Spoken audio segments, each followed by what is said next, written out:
KHTS, your hometown station, 98.1 FM and 1220 AM.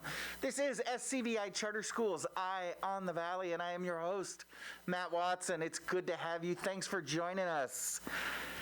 Where are you? Are you out there on Facebook Live? Yeah, you know, if you've got access to the Facebook, you can jump on KHTS Radio's live Facebook feed, and you can watch the show.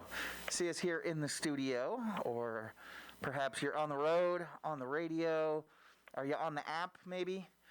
Maybe joining us on your Echo device. Just say, "Hey, Alexa, play KHTS." And there we are. It is good to have you. Happy Friday. So glad to have you in. Hey, there it is. How about them Dodgers? Yeah. Last night, that's right, the Dodgers completed the sweep of the Padres, from down in San Diego. And that's right, I said it, we are headed to the NLCS, the National League Championship Series, playing for that National League pennant. The team gets the weekend off. They get a couple of days to rest down there in Arlington, Texas, and then they're going to play the Atlanta Braves for the National League pennant in a best-of-7 series down there in Arlington, and the Lakers as well. Lakers keep on rolling. They play the Miami Heat tonight in, Game 5 of the NBA Finals. The Lakers are they're leading 3-1. Gosh, that Game 3 was a thriller. Jimmy Butler just went off, just incredible. Lakers recovered to take Game 4, and now they're up 3-1. So that's right, they can win a championship tonight. Yeah, it is a good time to be an LA sports fan. Are you as old as I am? I know Engineer Patty, who's here in the studio with me, is not, and so I doubt he remembers 1988. I wasn't alive in 1988. No one asked, Patty. Quit throwing shade. But, 1988 was a good time to be alive for an LA sports fan. The Lakers won the championship that year. The Dodgers won the championship that year. It was all about LA sports. Magic and Kareem and Showtime and Gibby and the Bulldog for the Dodgers, just doing it. But, I don't want to count any chickens before they hatch. But like I said, in 1988, both of those teams won their respective championships. The Lakers won the NBA Finals. The Dodgers won the World Series. And it was great. And this year, again, not counting any chickens yet, not putting the jinx on anybody, but this year, they could literally pull that off within a couple of weeks of each other.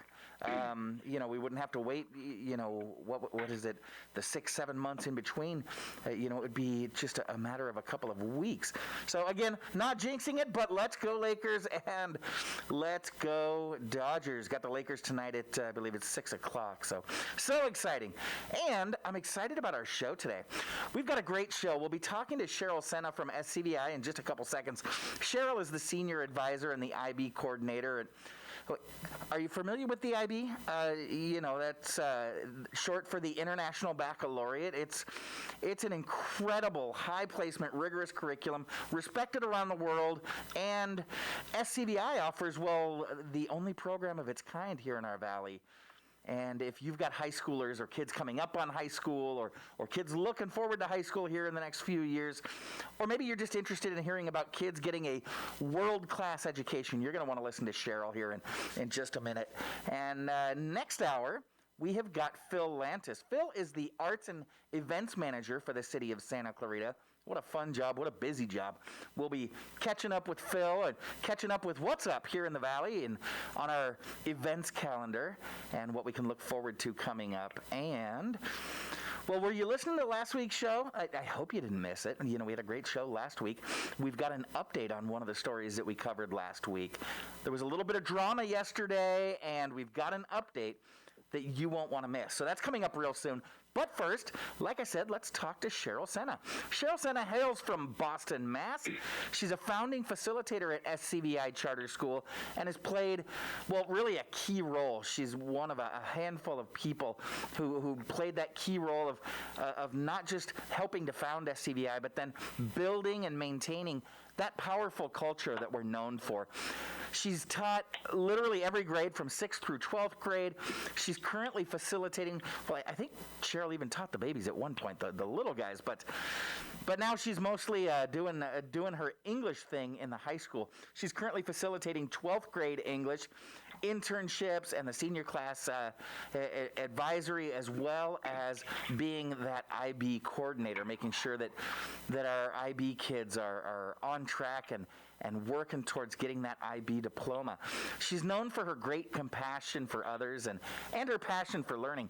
Cheryl's always looking to make the world a better place in the classroom and in the community. What little downtime she does have, she spends either reading or writing. That's right, she is an author. She's currently working on 2 different novels. She is a twice graduate with her BA and MA from Hofstra University, where she met her amazing husband, Peter. Their eldest daughter, Gabby, is currently attending NYU. That's right. She is a big-time theater buff, and she's studying theater there at NYU. And their youngest, Bella, she's now a senior. My goodness, how the time flies. She's a senior at SCVI, having been there since the 1st grade. How exciting is that? Did you realize that your kid can attend SCVI from before 1st grade, since kindergarten, maybe even transitional kindergarten, all the way through 12th grade? So, yeah, Bella probably doesn't even remember going to any other school. Cheryl, welcome back to the show. Go Doyers, go Lakers. Good morning, Matt. So every time you say that introduction, it takes me back for a moment. I'm like, is he talking about me? It's so funny you talked about Bella. She just recently took her senior photos with Renee Bowen. I saw those. When you get Renee Bowen pictures back, you're like stunned by how beautiful they are. But I'm always stunned by how old my daughters look in them. Like, she looks like she's 20 years old. And all the staff who saw the pictures were like, is that the same girl who was in the 1st grade running around on the playground? So yeah, I don't remember Bella in 1st grade. I do remember her, I believe, in 2nd grade though, and yeah, she's both of your girls have grown into beautiful, talented, and amazingly thoughtful young ladies. So congratulations on that. It's a tough time to be a senior, and I know you know all about that because you kind of shepherd the senior class there at SCVI. You did it last year when the pandemic broke, and you really had to shift. Boy, did your life get interesting back in the spring as the class of 2020 had to kind of Zoom graduate, Zoom go to college. They were Zooming everything. And now we're kind of staring down the barrel of another school year that's been kicked in the teeth by this pandemic, and to add that extra layer on there, it's your youngest daughter's senior year. This has got to be a tough one for you guys, huh? It's very tough.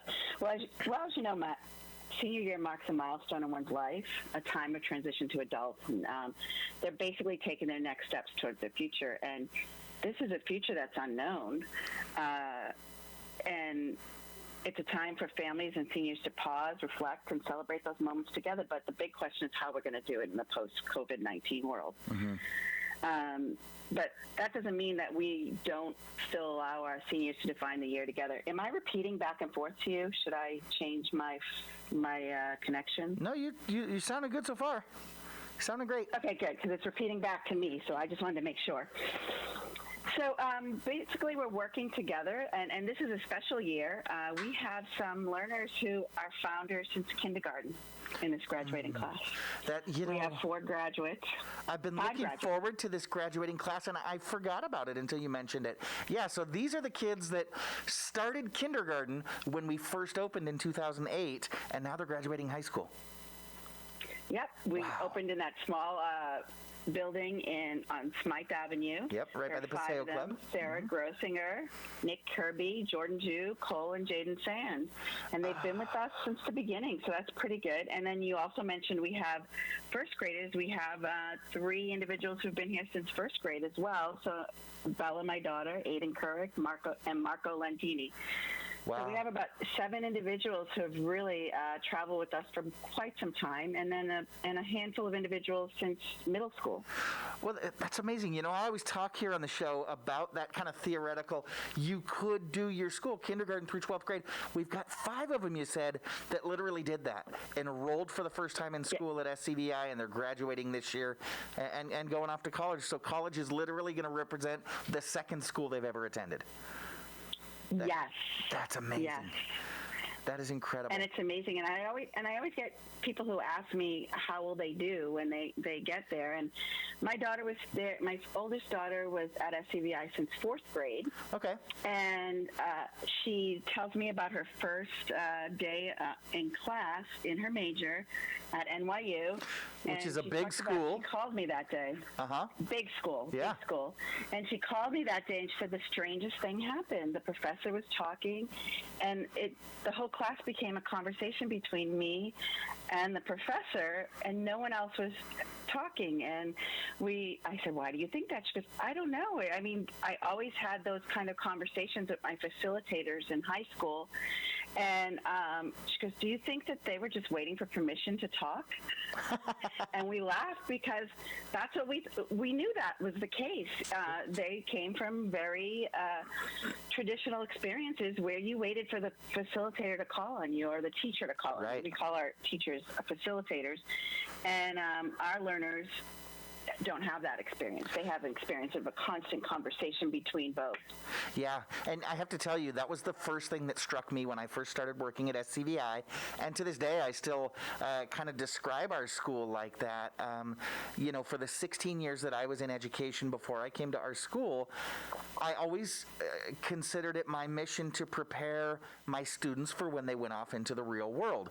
And the difference with SCVI is, I would jokingly say, the kids at SCVI have this notion or this idea, the audacity to think that they're living in the real world now, which of course they are, and no one seems to have told them that their opinion should be less than the older person in the room, that they are not on the same level as that teacher in the front of the room. They feel that they can debate, which, again, I'm saying all this tongue-in-cheek because, you know, that's what we ultimately hope for our kids. But for some reason, through the course of elementary, middle school, and even high school education, we certainly don't always expect them to behave that way, right? You're supposed to listen to the smarter, wiser person in the room, not debate that person, but how are you ever going to develop your own opinions, your own platforms and thoughts and ideas and eventually become that leader if you're constantly being taught to be a follower? Right?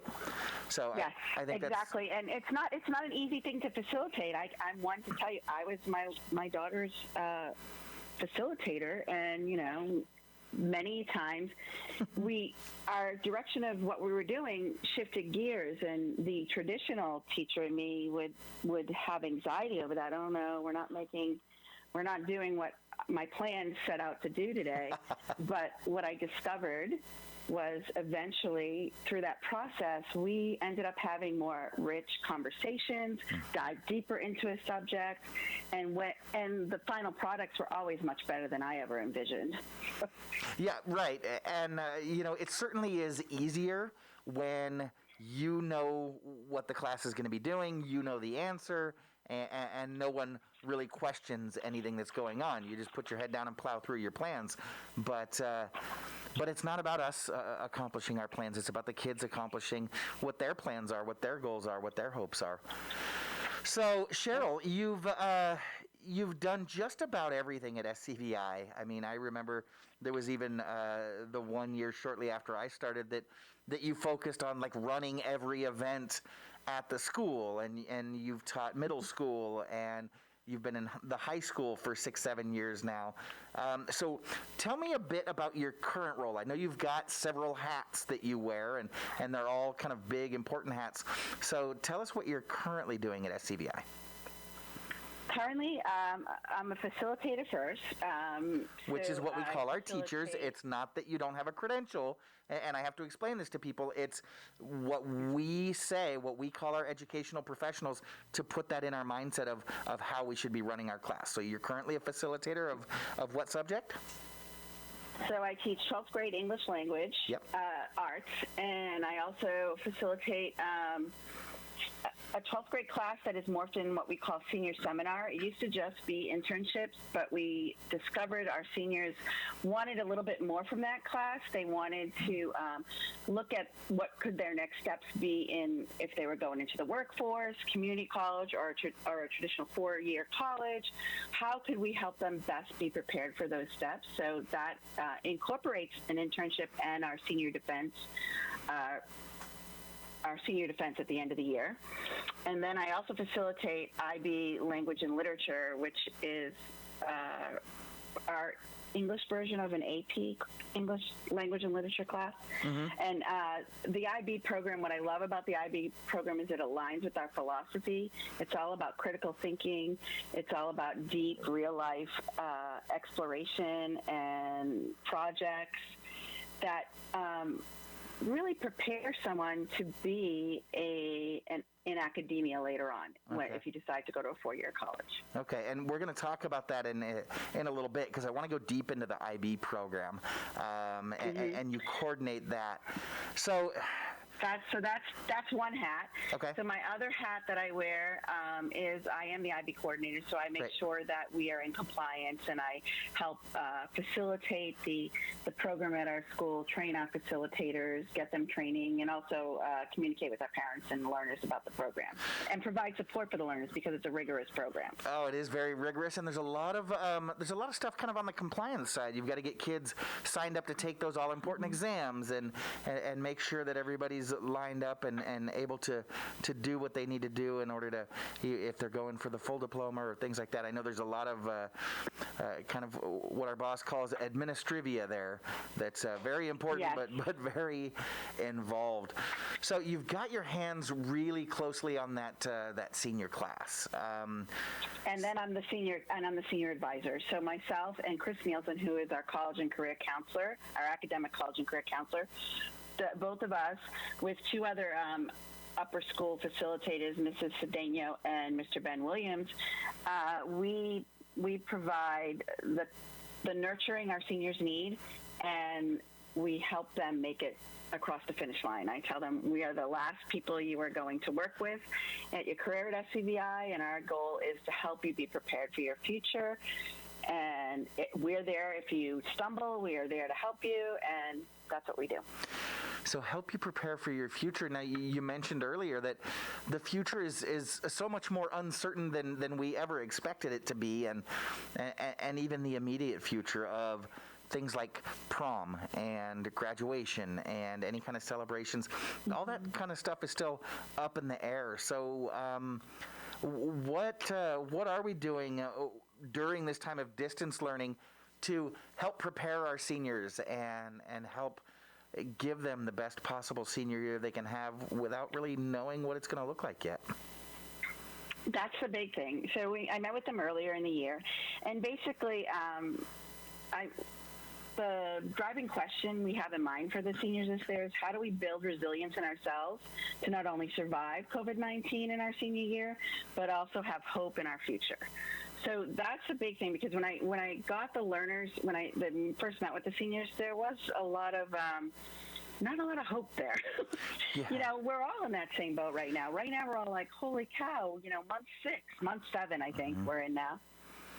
How do we move forward? And we grieved. There was a lot of grieving, I think, in the past 6 months, but now it's the moment where we have to move forward.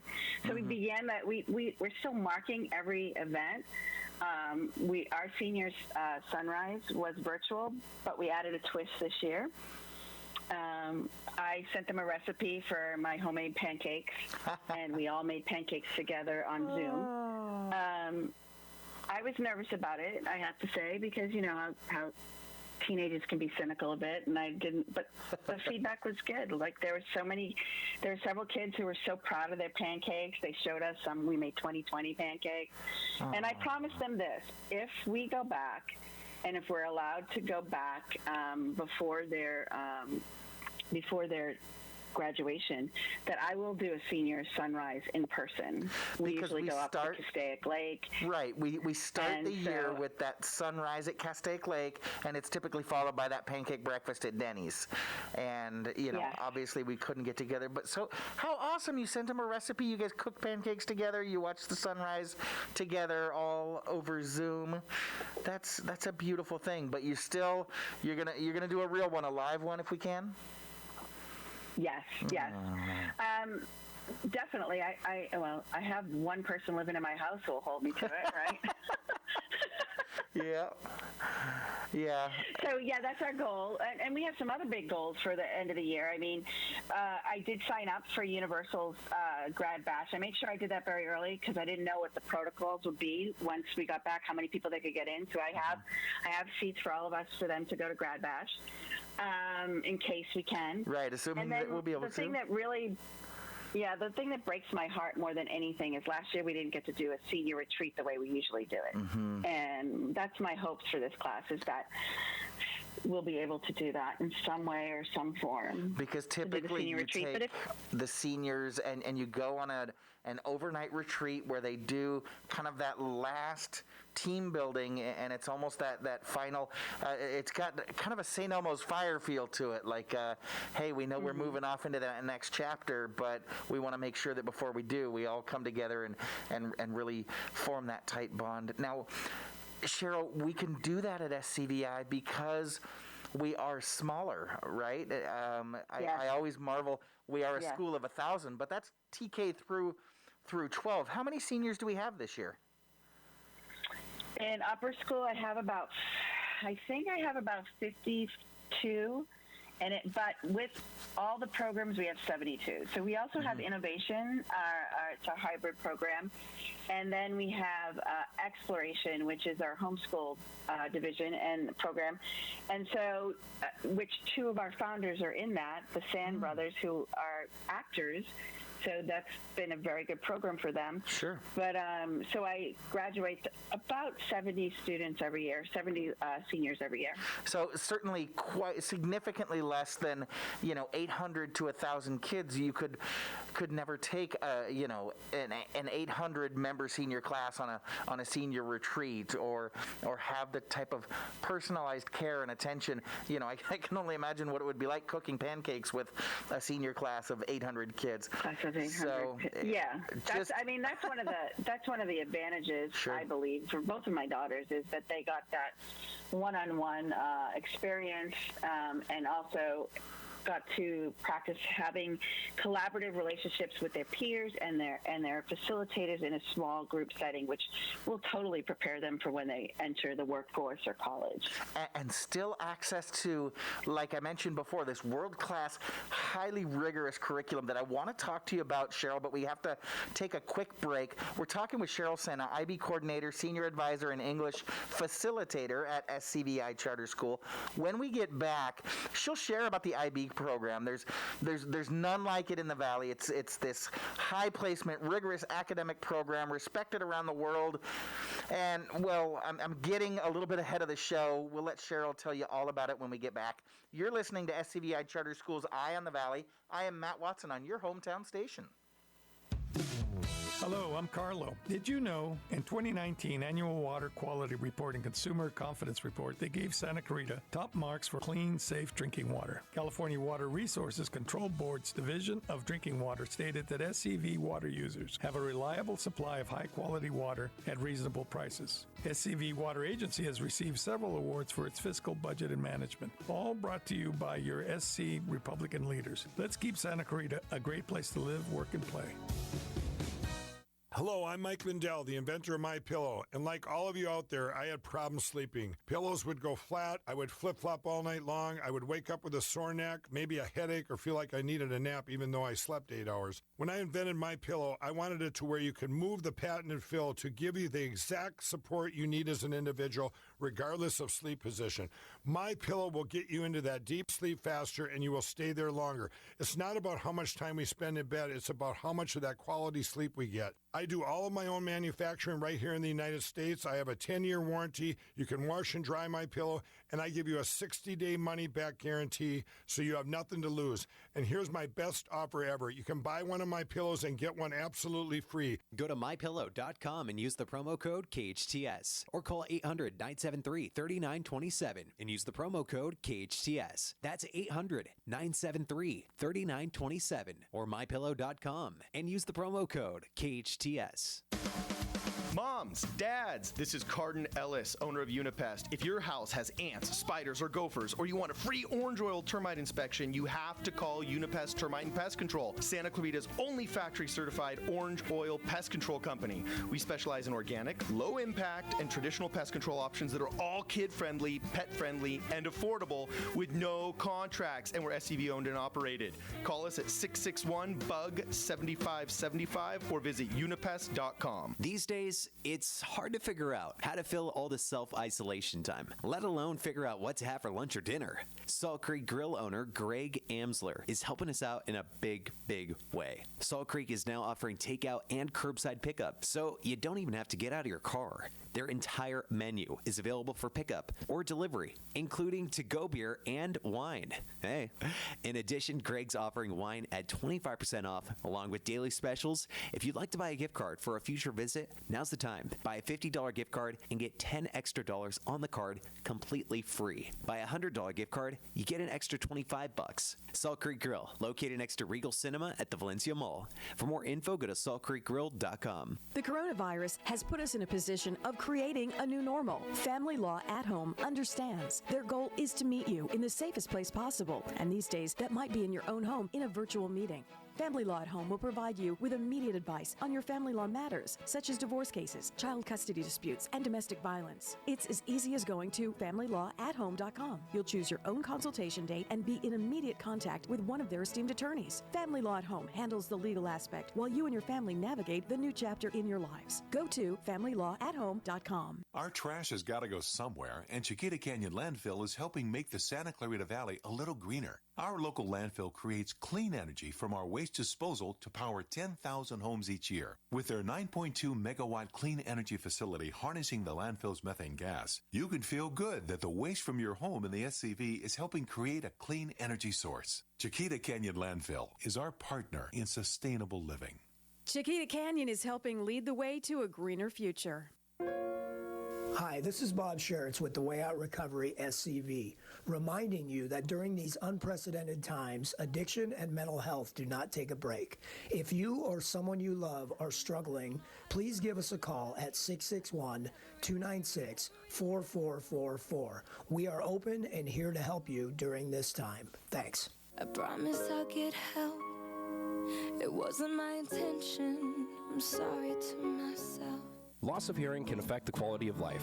Santa Crita Hearing Center can help. They specialize in both preventative hearing loss and corrective measures, including diagnostic tests, new technology hearing aids, cochlear implants, hearing protection, and tinnitus treatment. They can adjust your current hearing aids or fit you for new ones. Santa Clarita Hearing Center also offers sleep molds, swim molds, and musician monitors. Book an appointment today. Log on to SantaClaritaHearingCenter.com. Located on McBean Parkway next to the hospital. That's SantaClaritaHearingCenter.com.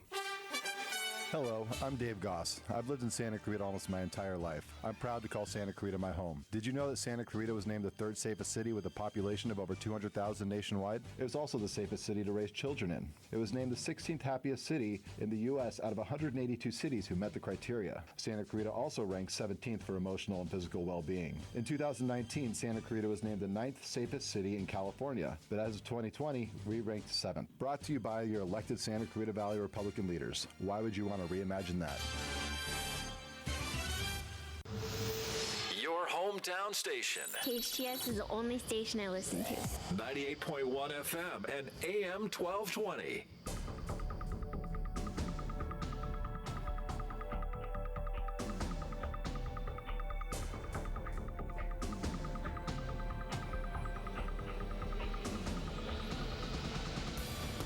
Welcome back. You are listening to KHTS, your hometown station, 98.1 FM and 1220 AM.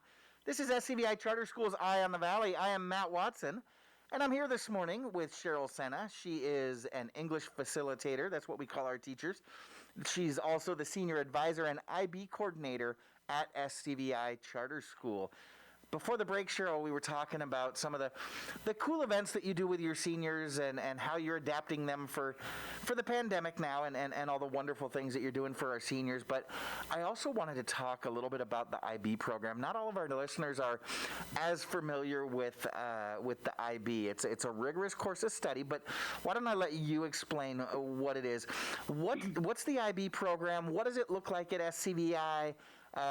Why did we choose to go that route versus the AP that's maybe a little bit more known, the AP courses that we had when you and I were in high school? Tell us all about the IB program, Cheryl. Okay, thank you, Matt. So back in 2009, when we were in our first year, I remember sitting down and we first heard about the IB program. And it just fit who we were, even at that young of a stage where we hadn't developed fully into what SCVI or iLead is right now.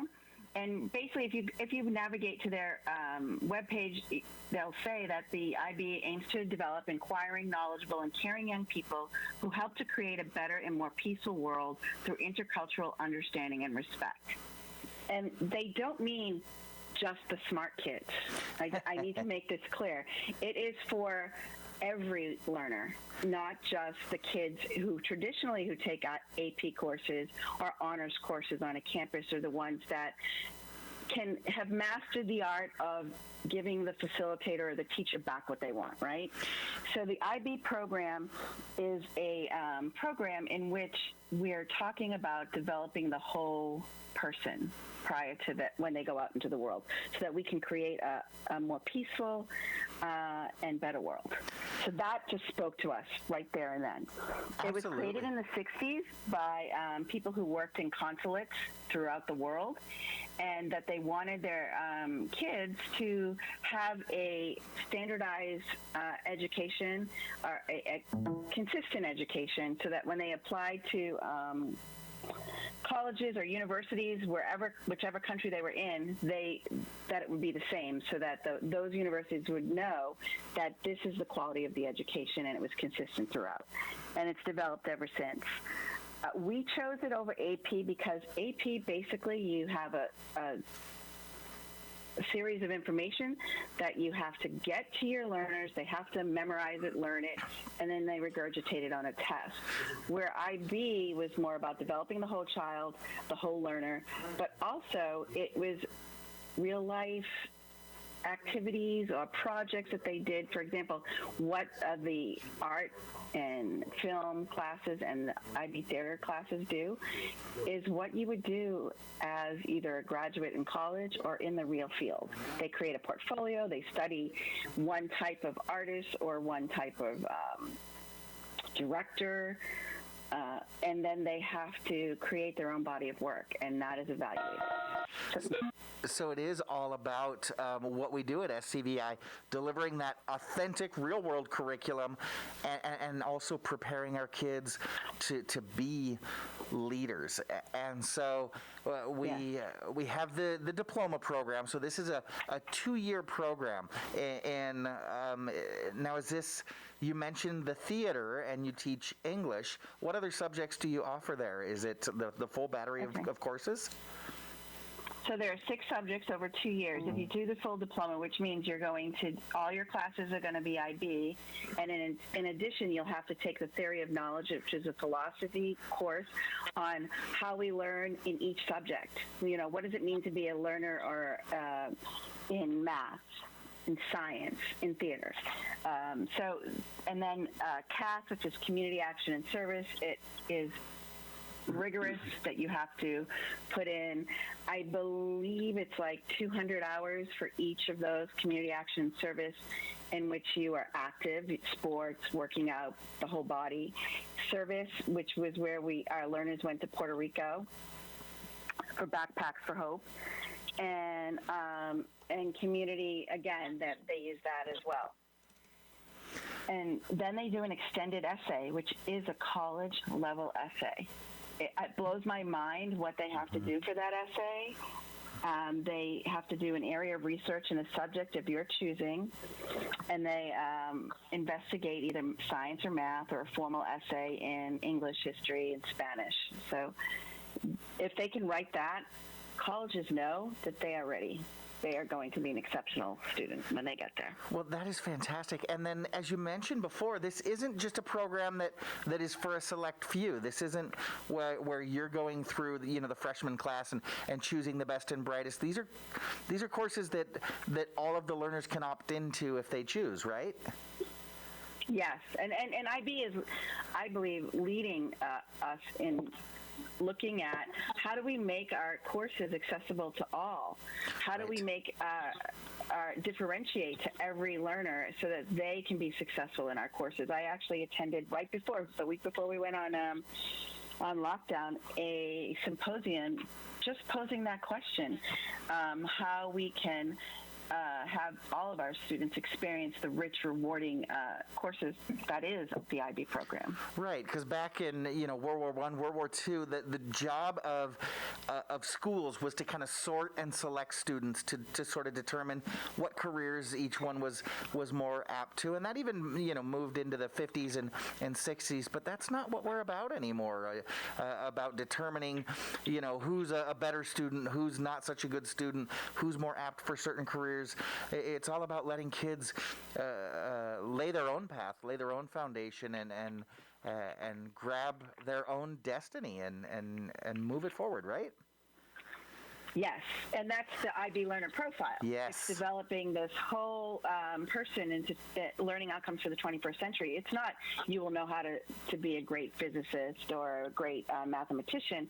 The learning outcomes are to create inquirers, knowledgeable learners, thinkers, communicators, principled, open-minded, caring, risk-takers, balanced, and reflective people. And I think that's what we need right now, right? We need people who are trained to really think deeply and to hone these skills, because we don't know what, like a year ago, did we really know that this is where we would be right now? Right, but we need people who can think on their feet. Yes. Yeah, you're absolutely right. And now I know through the IB program and community action and service, you're also coordinating these internships. Is that something that our listeners can get involved in if they own a small business or are affiliated with an organization? Can they get involved in working with your learners on those internships? I would love that. And just coming with COVID-19 is rethinking what the internship program would be like. Oh, that's right, because we can't be sending them out to your office. Okay. Mm-hmm. So what's it looking like now? How can folks get involved? Well, the first step I wanted to do is reach out to the mentors and have a survey with them and see what kinds of things that they would be interested in, and if they would be interested in maybe perhaps Zoom calling in while we're in this pandemic, or just mentoring our learners so that they get the experience of applying for a position, working and learning from a mentor about what that career holds. And then hopefully, usually the internship portion is in the spring. They have to do 15 to 20 hours in the spring. That maybe we'll be able to get a few hours in there so that they can experience and help you out. Our learners can definitely, they're pretty savvy about doing things digitally. So they can definitely do that. And our community is all about building that next generation of leaders here in Santa Clarita. And so if you'd like to be part of that, you can contact Cheryl. Cheryl, how can they get a hold of you for more information about IB, about the school, or participating in these internships? The best way would probably be to email me. Okay. And that is cheryl.sena@scvi-k12.org. So I spell my name CHERYL dot, and then it's S as in Susan, ENA at scvi-k12.org. Fantastic. Cheryl, you and the rest of your team at SCVI are doing such great things. I know you've still got a busy Friday ahead of you, and and I know you've got a PBL, a project-based learning forum this afternoon going on. Hopefully I'll see you there. Cheryl, thanks so much. You have a great day. Thank you. You too. Take care, Matt. Take care. We're going to take a quick commercial break, but do stick around when we get back. We've got an update on a story that we talked about last week. I think you're going to want to hear this one. We will be right back. This is SCVI Charter Schools Eye on the Valley. I'm Matt Watson on your hometown station, KHTS. Hello, I'm Mark. Did you know Santa Crita schools consistently rank among the top in California communities? Families say they move here because of the area's high-ranking, high-performing public schools. The Hart District has won the coveted Golden Bell Award for its diversity awareness and anti-bullying programs. Its summer-intensive literacy program and exemplary physical education programs have been recognized by the state. 2/3 of the elementary schools in Santa Crita have been named a California Distinguished School at least once, if not several times, for a total of nearly 90 individual awards of recognition since 1986. Santa Crita schools consistently rank among the top 10% in the state. All brought to you by your elected Santa Crita Republican leaders. Let's keep Santa Crita a great place to live, work, and play. Child and Family Center presents the virtual 5K Purple Walk October 17th to raise funds and awareness for its domestic violence program. Registration is $35, which includes a t-shirt, swag bag, and medal. Children 12 and under register for free. You choose the route, outdoors in your neighborhood or indoors on your treadmill. Take a selfie and share on social media. Help end domestic violence. Join the Purple Walk at childfamilycenter.org. Kip Muller. He rented an apartment in our district just 2 months before he started running for Senate. But what Muller did before moving here bothers us even more. Kip Muller worked for an ultra-liberal Sacramento politician who negotiated a deal to release 27,000 prison inmates. Muller founded a PAC that helped elect a San Francisco politician who was working to open government-authorized heroin injection centers where addicts could go to legally shoot up. And now Kip Muller supports blowing up Prop 13, raising billions in property taxes in the middle of a recession. Kip Muller doesn't share our values. He'll make tough times even tougher. That's why he's wrong for us and wrong for the Senate. Ad paid for by Keeping Californians Working, a coalition of housing providers, energy and insurance agents. Committee major funding from Farmers Group and California Apartment Association. This advertisement was not authorized by a candidate or a committee controlled by a candidate. Mend Cryotherapy is open. As always, they continue to clean and sanitize all equipment. Social distancing will be enforced and hand sanitizer will be provided throughout the facility. Temperature checks will be done daily on each employee and masks will be provided if forgotten. They have amazing welcome back specials, including the $99 performance package, which includes a cryo session, pulsed electromagnetic field therapy, which boosts recovery of damaged cells, the aromatherapy oxygen bar, Nucom, and infrared sauna. There's also a beauty package with a cryofacial, infrared sauna, and more. And don't forget their extensive selection of health and wellness products, including CBD. Men Cryotherapy is open Monday through Saturday, 11 a.m. to 6 p.m. For more information, go to MEND, MEND, cryotherapy.com. MEND Cryotherapy on Newhall Ranch Road in the Gateway Shopping Center. Hi, I'm Jason Gibbs, and I'm running for Santa Clarita City Council. Our community is a special place. I'm running for City Council to keep it that way and continue improving our city. I'm proud to be endorsed by the entire current City Council, the Chamber of Commerce, and many more local leaders that you can find at electjasongibbs.com.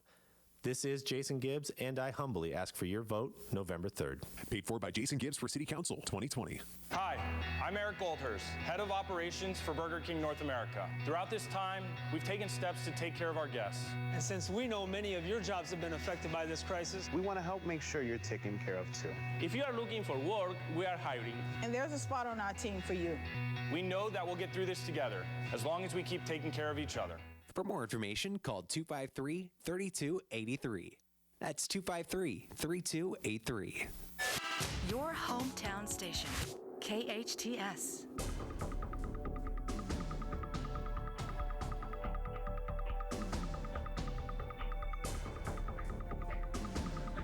Welcome back. Welcome back. You are listening to KHTS, your hometown station, 98.1 FM and 1220 AM. This is Matt Watson, and you're listening to Eye on the Valley. It is a beautiful Friday. What plans have you got for this weekend? Well, I mentioned it before the break. Last week, we talked to Robert Reyes, general manager from Reyes Winery here in Agua Dulce, right here in our backyard. And well, we talked about how the state and county, after shutting our wine rooms down for the longest time, they finally authorized them to reopen. And so Robert came in last week to talk about the plans that they were making. And I think the target date was October 10th. And well, gosh, that's tomorrow. And that was the target for reopening. So we decided to have Robert come back on and let us know how it's going. Mr. Reyes, how are you, sir? Good morning, Matt. How are you doing? I'm doing great. It's really good to have you back. I know we've only got a couple of minutes, but last we heard you and your team were putting in the work. You were getting the tasting room back open for this weekend. So how's it going? Are we going to make it? We are going to make it. I just got confirmation of the food vendor who is supposed to be here for the weekend. One of the requirements of the ordinance is that we serve food, and of course we're not a restaurant, so we're bringing in a food truck that is going to serve, and that is one of the requirements. And so we will be putting out our email blasts and Facebook and all the social media to notify people of how that's going to go. And we are looking forward to being open this weekend and welcoming people back to the tasting room. Actually, we'll be outdoors, and we expect beautiful weather, so we anticipate a good turnout. Yeah, it is going to be a gorgeous weekend, a perfect weekend to head just up the road, just up Sierra Highway to Reyes Winery here in our backyard in Agua Dulce on the east side of the Santa Clarita Valley. So can you confirm what food truck you've got? What kind of grub? Is that something that you can... It's going to be Mexican food, and of course, like I said, reservations are required, and so we encourage everyone to make reservations. We're expecting beautiful weather. Yeah. We are anticipating a fun time, and so we want to welcome everybody back. We're excited. I'm looking at the weather report right now. Yeah, it's going to be high 70s, low 80s. Perfect time to head up into the rolling the hills there of Agua Dulce. You've got a beautiful scenery. You can look out over the vineyard there as you do your wine tasting, have a little bit of Mexican food. It's going to be great. You said we do need reservations, so how do listeners make reservations to come out, do a little wine tasting, have a little wine country weekend with you? Yes, reservations are made through Open Table, Reyes Winery, and we will send out a link with the announcement later this morning so that everyone receiving the email will be able to just click on that link and make a reservation there. So, yes, I want to say something on behalf of our fellow winemakers and wineries, people like Steve Hemmert, Lee Williams. Please do. We've got just a couple of seconds. seconds, so go right ahead. Yes, and I just want to extend my gratitude to them. Unfortunately, most of them are not going to be open because it was such a short notice. There was an error in the ordinance that basically did not include Type 2 wineries, and that's what we all are, wine producers, and so they're not going to be open, but I just wanted to put that out there. They're good people, and we support them as well. So we here at Reyes Winery are looking forward to opening and welcoming people back this weekend for wine tastings and some food. So excited, getting it open tomorrow. So yeah, follow Reyes Winery on social media for that announcement, but you can also look them up at reyeswinery.com or give them a call at 661-268-1865. Well, Robert, you've got us all fired up. I'm glad to hear the good news. We do have to catch up with national news now, so good luck this weekend. When we come back, we'll be talking to Phil Lantis, the Arts and Events Manager for the city of Santa Clarita. We'll catch up with what's up with the Valley's events calendar and everything that we can look forward to coming up. I'm Matt Watson, and you're listening to SCVI Charter School's Eye on the Valley on your hometown station, KHTS. They strive to do what's best to improve and protect your business. For more information on Resurgence, call 349-4114 or visit resurgenceit.com. Find the perfect job for you at College of the Canyon's Fall 2020 Virtual Job Fair. The Fall Job Fair is 100% live and online. If you're an employer looking for new recruits, this is the perfect opportunity to find them. And if you're a job seeker looking for employment, COC's Virtual Job Fair will let you connect online in real time with the employers seeking to fill their open positions. It's free and open to the public. October 27th, 28th, and 29th from 9 a.m. to 5 p.m. For more information and to register, go to cocjobfair.com. That's cocjobfair.com. KHTS, AM 1220 and 98.1 FM Santa Crita. It's 9 o'clock. Time for national news on KHTS.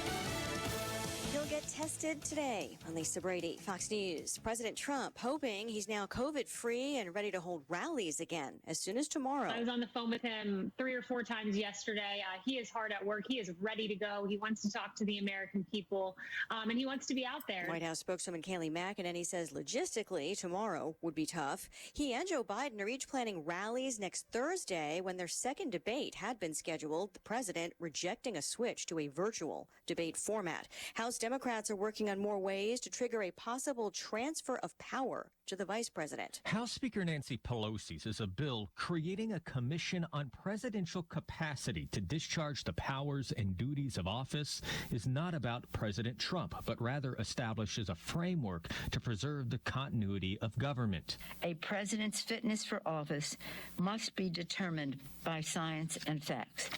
This legislation applies to future presidents. The 25th Amendment lays out the process for a vice president to assume the powers of the presidency, including a mechanism to remove a president from office if a majority of the cabinet or a body as Congress may by law provide declares a president unable to discharge his duties. Fox's Jared Halpern. Parts of southwest Louisiana still recovering from Hurricane Laura are about to get hit by Delta. Here in Jefferson Davis Parish, just like every single coastal parish in Louisiana, even some of the coastal counties in Texas along the Gulf, all right now under a mandatory evacuation. As the day goes on, things are only going to spiral down badly. Fox's Phil Keating in Jennings, Louisiana. Right now, Delta is still a Category 3 storm expected to make landfall later today. America is listening to Fox News. At Fisher Investments, we do things differently, and other money managers don't understand why. Because our way works great for us. But it may not work for your clients. That's why Fisher Investments is a fiduciary, obligated to put clients first. It's the highest standard for a financial advisor. So, what do you provide? Cookie-cutter portfolios like the rest of us? No cookie-cutter portfolios here. Fisher Investments tailors portfolios to meet each client's goals and needs. But you do sell investments that earn you high commissions, right? And make commissions when you make trades for your clients? No, Fisher Investments doesn't sell any commission investment products, and we never earn commissions on trades. So what's in it for you? Fisher Investments fees are structured so we do better when our clients do better. When it comes to helping clients achieve a comfortable retirement, we're clearly different. Visit FisherInvestments.com to find out why investors like you switch to us. Fisher Investments, clearly different money management. Investments in securities involve the risk of loss. An Illinois teen accused of murder in last month's protests in Kenosha, Wisconsin, returns to court. In a hearing via video in Lake County, Illinois, 17-year-old Kyle Rittenhouse and his lawyers are fighting extradition to Wisconsin, where Rittenhouse is accused of killing 2 men and shooting another in August during days of violence following the police shooting of Jacob Blake. There's a massive amount of video evidence that shows that there's, beyond a shadow of a doubt, that this is not a legitimate criminal prosecution. It is a political prosecution. Rittenhouse attorney John Pierce saying his client would be in danger if returned to Wisconsin. Prosecutors want the case expedited. Fox's Jeff Manasso, another court date set for later this month. The U.S. Supreme Court plans to keep hearing arguments by phone at least through December because of the pandemic. That would include the Trump administration's challenge of Obamacare, scheduled to be heard next month, the week after Election Day. Broadway will remain dark until next June, an industry group extending the shutdown that began in in March. New York theaters had been hoping to reopen in January. 31 shows in production when the shutdown began. A spokesman for the Actors Union calls today's decision by the Broadway League Group difficult but responsible. Another blow, though, to New York's economy. 2 cruise lines are floating a new way to sail safely. Royal Caribbean and Genting are about to test cruises to nowhere out of Singapore. Instead of traveling to exotic ports, the companies say guests will stay on the ships where they can appreciate the facilities, food, and weather. Singapore has developed strict new safety procedures and is working with the cruise lines. Genting will launch its first cruise to nowhere in November. Royal Caribbean will start in December. The number of guests will be limited to 50%, and everyone will be tested before they board. Fox's Ginny Cosola and Lisa Brady. And this is Fox News.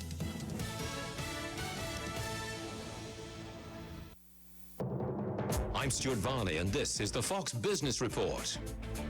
An early rally has faded with fiscal stimulus from Congress apparently on hold. General Electric shares are bouncing back today after Goldman Sachs analysts said they believe the company has bottomed out. GE shares slumped after it confirmed that it received notice from the government that it could be facing action because of an investigation into its accounting. Tech website The Verge says Microsoft is planning for its employees to permanently work from home at least half the time. Workers who don't need to be in the offices to do their jobs have been told with permission they can move. Duke Energy is pledging to spend billions of dollars this decade to slash greenhouse gas emissions. Reuters says Duke is planning to retire old coal plants. That's your Fox Business Report. I'm Ginny Cosola, invested in you.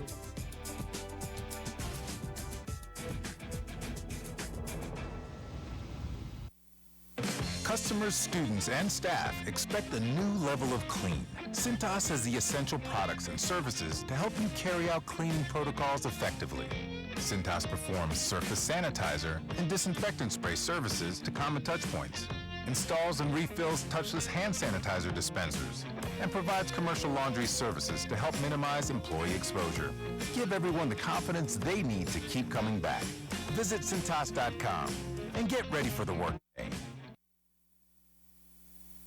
Thanks for listening to KHTS AM 1220, Canyon Country, California. K260CO 98.1 FM, Santa Clarita, California.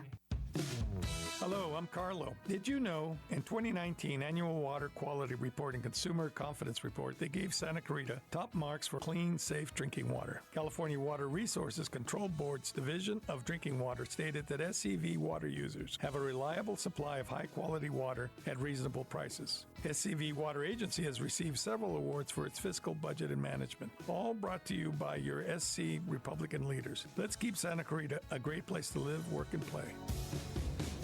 The anticipation of having a baby brings much excitement and hundreds of decisions. When choosing where to have your baby, choose the best. Providence St. Joseph Medical Center. The new Women's Pavilion combines expertly trained medical staff with luxurious labor and delivery suites and the area's most advanced neonatal intensive care unit. You and your new baby will get the best start possible. For more information and a tour, call 1-888-HEALING. The road to healing leads to Providence. Welcome to Dunkin'. There are 2 Dunkin' locations in the SCV. Both locations have outdoor seating, carry-out service, and delivery with Postmates, Grubhub, and Uber Eats. Use the Dunkin' app to order and accumulate points. The Canyon Country location on Sierra Highway near Via Princesa has drive-through service and is open till 7 p.m.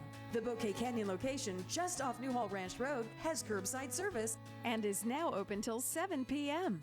The Santa Clarita Valley runs on Dunkin'.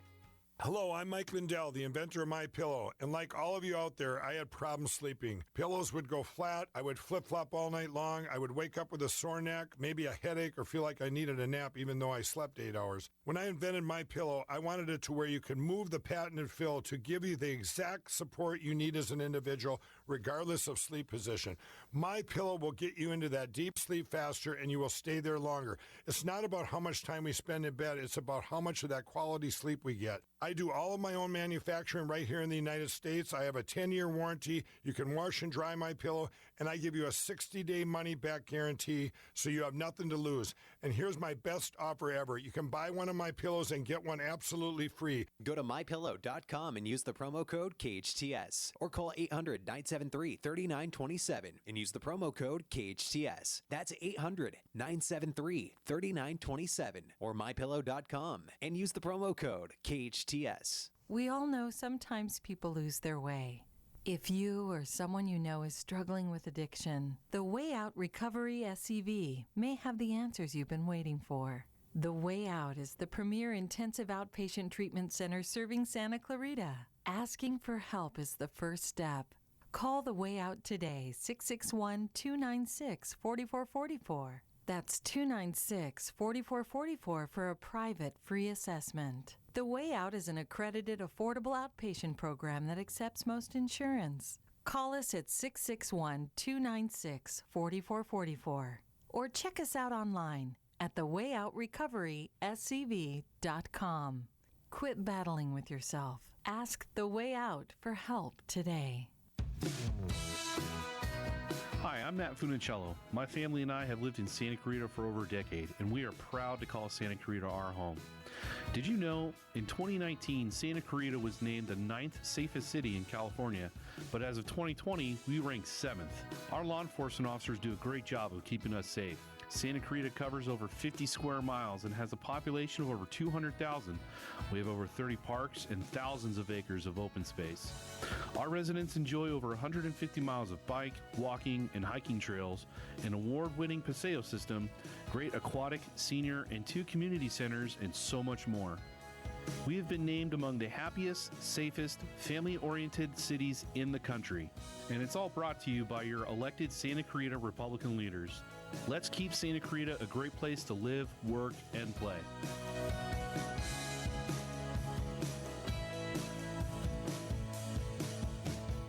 Hey there, it's Tori with your hometown station weather. Gorgeous day today. A mix of sun and clouds, but a huge temperature drop from yesterday, and it's going to kind of stick around through the weekend. We're looking at highs in the upper 70s, low 80s, overnight lows in the 50s. For anything and everything Santa Clarita Valley related, go to hometownstation.com or find us on social media at KHTS Radio. 98.1 FM and AM 1220. The following is sponsored programming and does not necessarily reflect the views or opinions of KHTS or its ownership.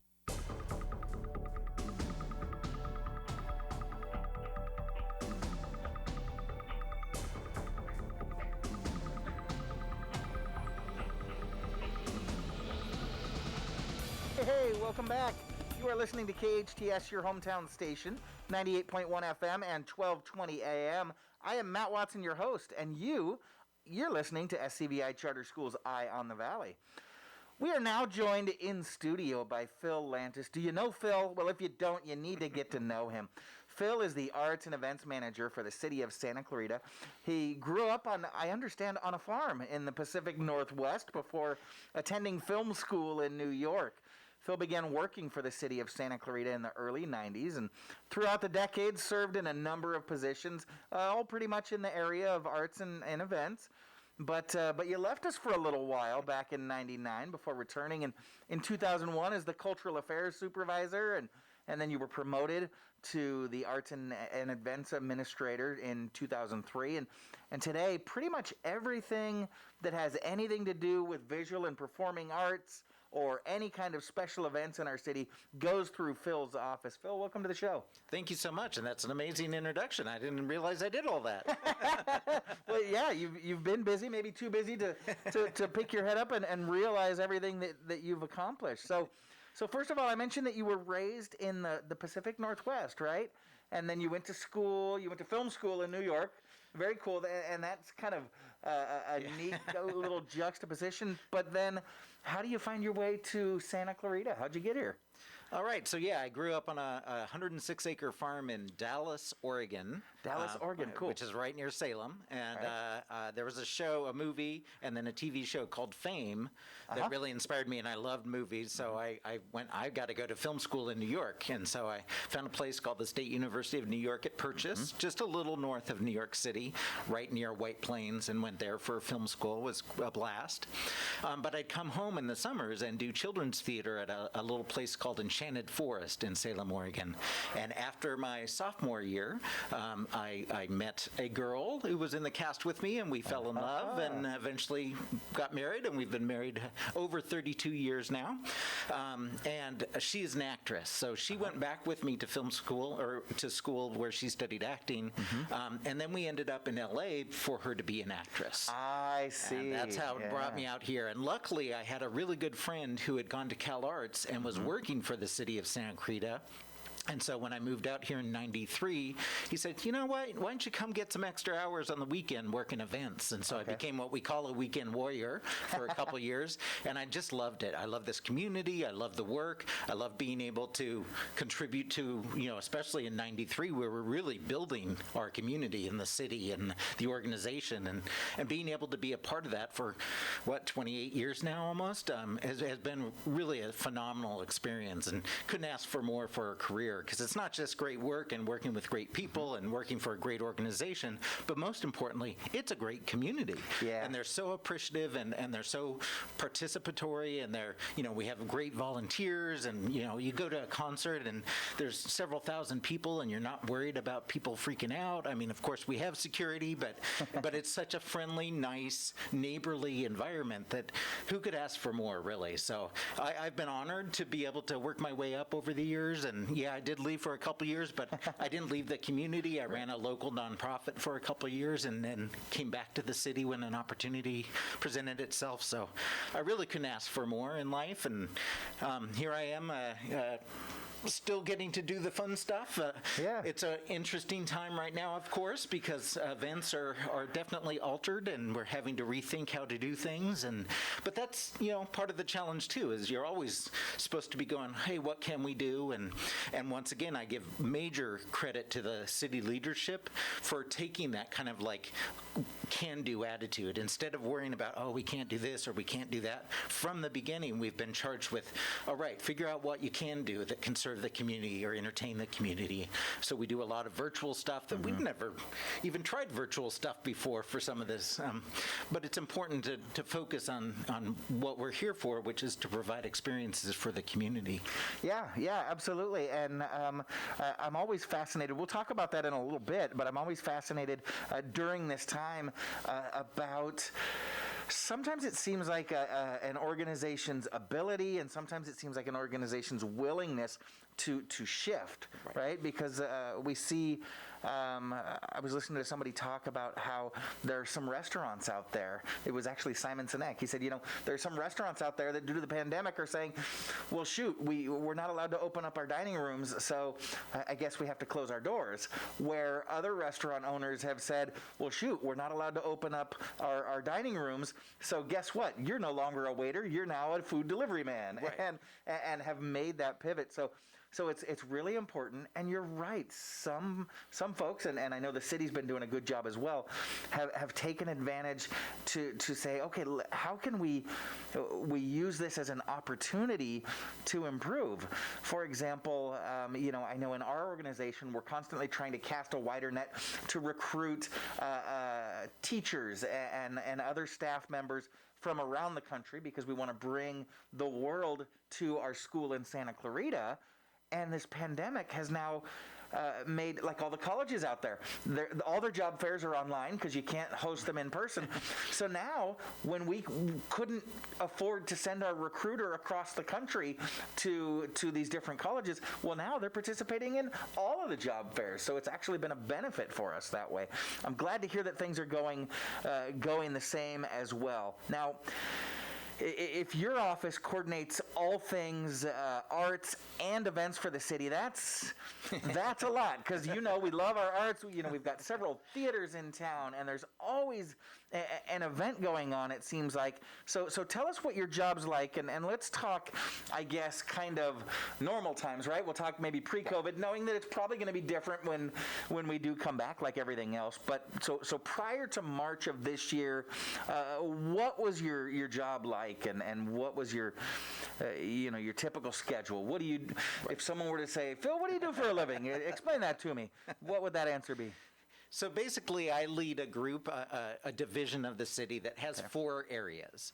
So it has the arts area, which includes everything from public art, arts education, art exhibits, the little 81-seat theater up here that we operate, arts grants, the Arts Commission, a bunch of different things.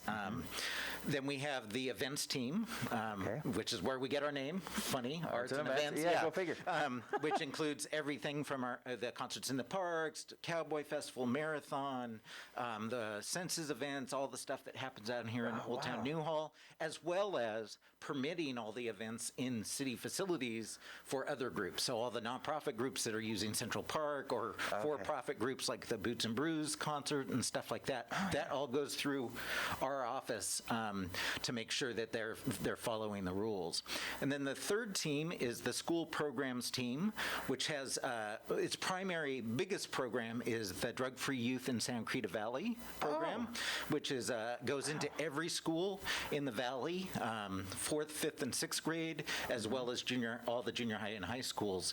And it really is to promote good choices and offer alternatives for kids, so they don't have to necessarily go down the route of drug challenges and drug addiction. And it's a wonderful program. And last year, even with the COVID challenges, we were able to reach almost 30,000 people, kids and parents, through the program, just to offer information. And we're not therapy, we're just providing information and hopefully sharing with kids that there are alternatives, that you can make that right choice, and to give kids the tools to be able to say the right things when they're being offered drugs or whatever. And sadly to say, you would think in these times with people being locked at home that would help solve some of the problems, but it seems to be that it's not. It's kind of creating the problem of boredom, which we understand, and somehow the distribution stress, channels anxiety, all that stuff, and the distribution channels have adapted. Sadly, they were quick to adapt, and it seems like the statistics are not better than they were. They're actually worse, which, that makes it even more important for us to be able to connect to the kids that we can and make a difference. Sure. Also under the school programs is arts education as well. And we work with a lot of the different schools, including the SCVI on that. And then our last group is volunteers, which is probably most known for providing volunteers at the various events that we do. Like the marathon has over 1,000 volunteers along the route, giving out water and stuff like that. But they also, that team is very involved with providing internship opportunities at the city, and working on various sort of cleanup days and programs. And like our trails, our open space trails, are pretty much maintained primarily by volunteers. Great volunteers who will give tons and tons of hours to make sure that people can safely enjoy our open space. So it's not just the events, it's a whole swath. And like I said earlier, it's one of the great things about Santa Crita is the willingness to give back and volunteer. And, like the River Rally event that would have normally been this last month, where we'll have 3,000 to 4,000 people sometimes sign up to go help clean up. Now, we weren't able to do that, but we still had over 1,000 people participate in a neighborhood cleanup where they came and got supplies at various park locations, and then went and cleaned up their own neighborhoods and captured it on social media and stuff. So we were stunned actually that many folks wanted to participate in a revised alternative version of the River Rally. So that's the kind of stuff that I get to do, and my job really is a coach and a cheerleader for the team, and getting them the support they need. So, obviously my job is to be accountable also to city leadership and my bosses, but really I view my primary role as being, okay, what do you need to be successful, volunteers team or schools team, and then I become the advocate and the person who figures out how to get them those, be it something as simple as a new program, a new software, or something as complicated as an additional body or something like that to help them do their work. So it's really a great opportunity. The level I'm at is right in that middle. As a manager, you're right between leadership and the team, and so I'm not necessarily out there doing all the work, but I get the credit for it, which is sometimes not fair. But really, the key is that I lead an amazing team of individuals who are committed and just phenomenal people, really. And honestly, in my experience, almost every single person in the city organization is there for the right reasons and is dedicated and cares and is doing the best they can, even in these trying times, to provide service. Yeah, it's this beautiful cycle that we've kind of gotten ourselves into as a community. So many folks have come here because of the amazing events and just how I hate to be cliche and go down that route, but how awesome this town is, right? And then you want to work hard to make sure that it not only stays the way that it is or was when you first came here, but you want to make it better. And so it's this exciting kind of thing where we're, as neighbors, constantly challenging each other to up the ante. Now, when I knew that you were coming in, Phil, I knew that you and your team had your hands in a lot of stuff, but you're mentioning these 4 pillars, everything arts, events, school programs, volunteers. Our community does so much, and there's always stuff going on. And if I were to run down a list of all the wonderful things happening in and around our community, I bet 90% of them would fall into one of those 4 categories. You talked about your team. So how many people do you have on your team that are really kind of keeping this city active and bumping along every week? So we have 17 full-time staff, and then we have about 32 part-time staff. It varies a little bit. People come and go a little bit.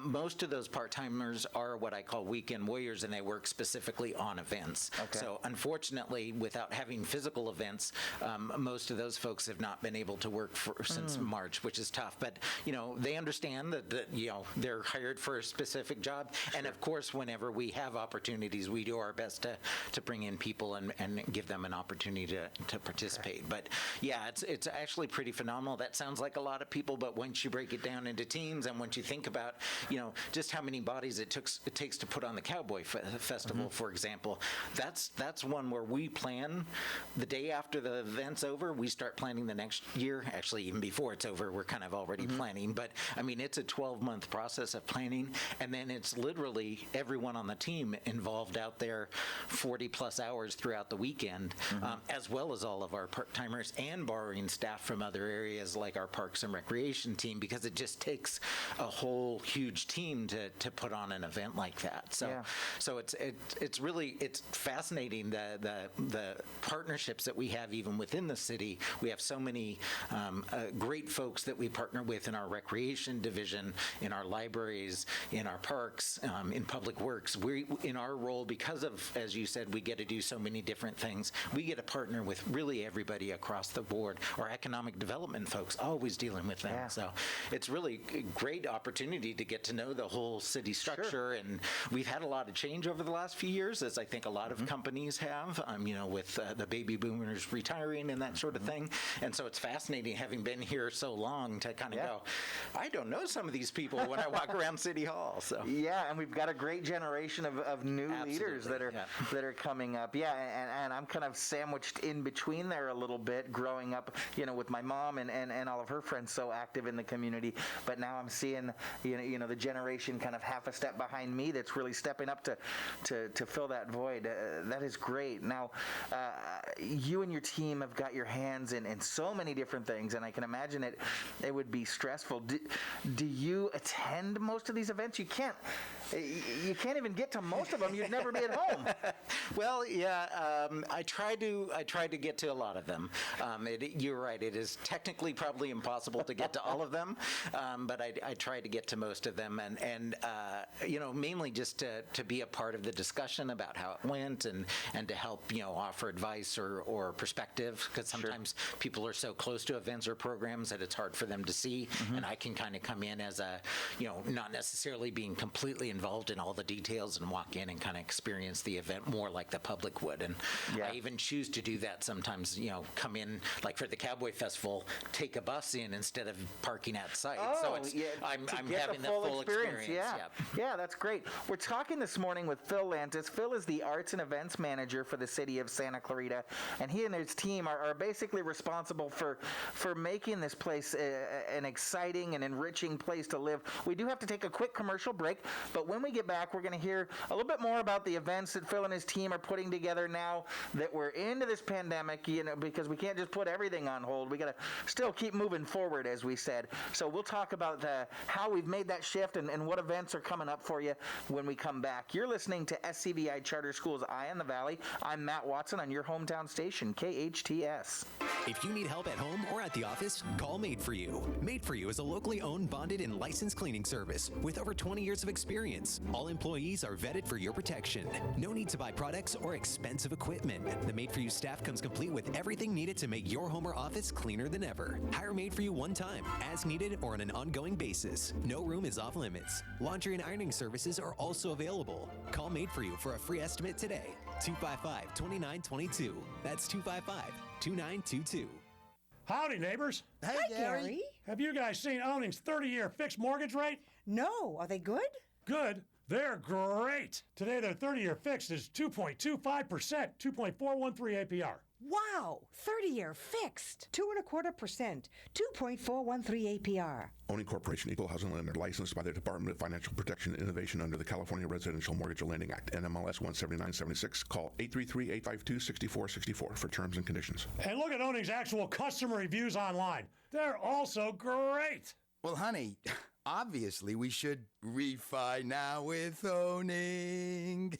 For today's 30-year fixed, 2.25%, 2.413 APR. Yep, we just need to call 8555-OWNING. That's 8555-OWNING. Or go online to Owning. Nice. At iLead Agua Dulce, we believe the most important thing a child can learn in school is who they are. Life's real tests are never standardized, which is why we've developed an individual-based curriculum that values exploration, cooperation, and creativity. As our learners grow, so do we. Our tuition-free charter school is currently enrolling grades TK through 7th and adding 8th grade in 2020. Your young learner will be immersed in a unique environment where possibility and self-discovery are at the core of every experience. The Agua Dulce campus features beautiful indoor and outdoor spaces for hands-on inspiration, including a robotics lab, a garden bed, a greenhouse, and a technology-based exploratorium. iLead Agua Dulce is conveniently located on the east side of the Santa Crita Valley, just off the 14 freeway. Check out our homeschool options too. To schedule a campus tour or learn more about our programs, visit iLeadAguaDulce.org. We're enrolling now. iLead Schools. Free to think, inspired to lead. No words can describe the power of belonging to a group of close friends or being part of a family. Insight Treatment Center was founded more than 20 years ago to give teenagers a community of friends and family as they overcome issues like depression, anxiety, and trauma. The new Santa Clarita location is a COVID-secure environment where distance and good airflow are a priority. As a leader in providing intensive outpatient treatment to teenagers, Insight Treatment Center in Santa Clarita is here to help. Call 888-295-9995 or go online to insighttreatment.com. Welcome to Duncan. There are 2 Duncan locations in the SCV. Both locations have outdoor seating, carry-out service, and delivery with Postmates, Grubhub, and Uber Eats. Use the Duncan app to order and accumulate points. The Canyon Country location on Sierra Highway near Via Princesa has drive-through service and is open till 7 p.m. The Bouquet Canyon location just off Newhall Ranch Road has curbside service and is now open till 7 p.m. The Santa Clarita Valley runs on Duncan. Your hometown station. KHTS is the only station I listen to. 98.1 FM and AM 1220.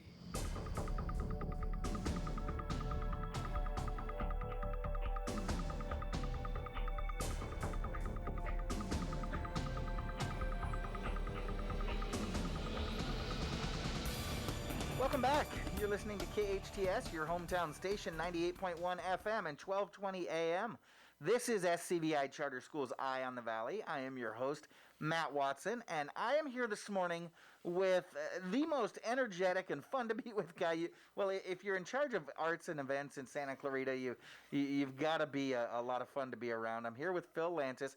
He is the arts and events manager for our city, and we were talking before the break about all of the amazing kind of foundational events that our city's known for, and all the things that makes this such a great place to live, and you and your team coordinate all that stuff, going into the schools and developing the arts and also keeping kids safe and off drugs, and then just about every event going on, and the arts exhibits, the theater, you're doing all that, and well, until, March rolled around and this COVID thing, we all got COVID canceled, right?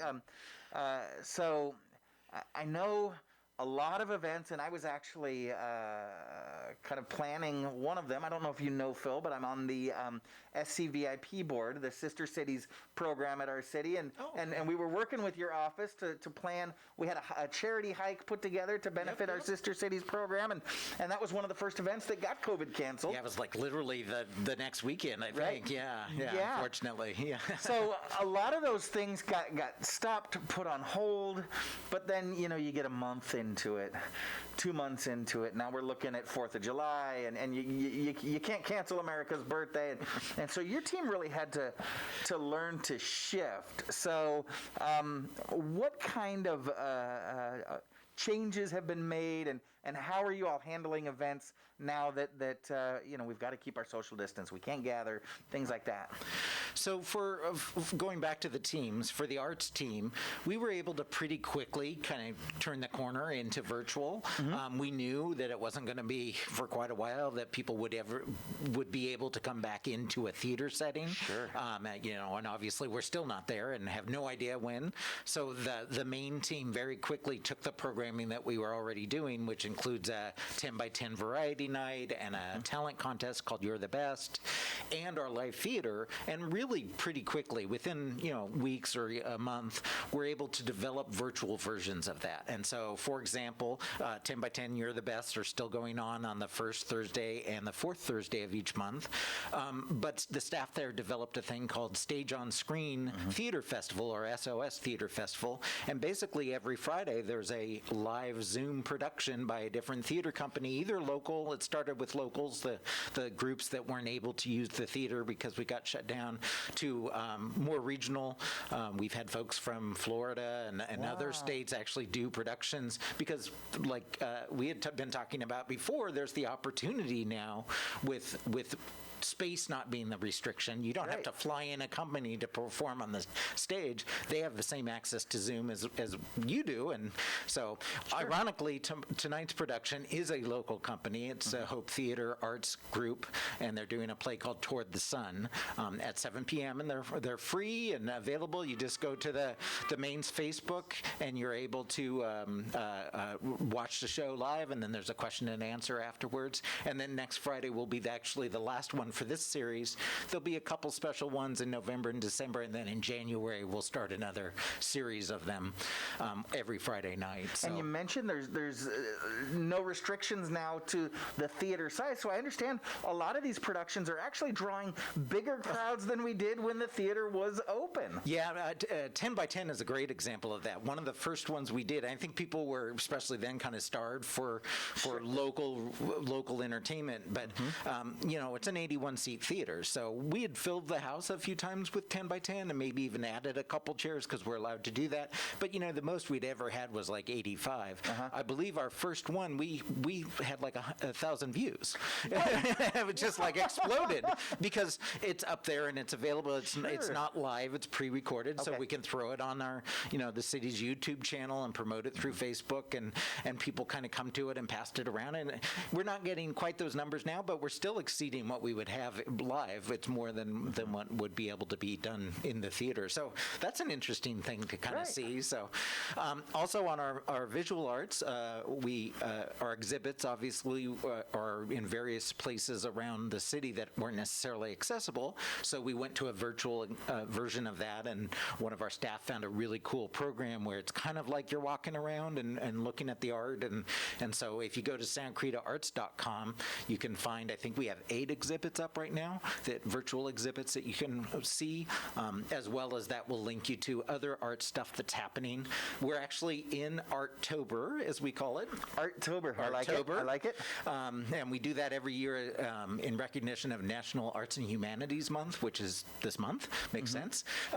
And so some of the special things we're doing this year is we have Art Symposium, where if you're a filmmaker, a visual artist, or a musician, there are sessions released every Saturday about how to do your work. So it's like the business of art sessions. It's called the New Heights Art Symposium.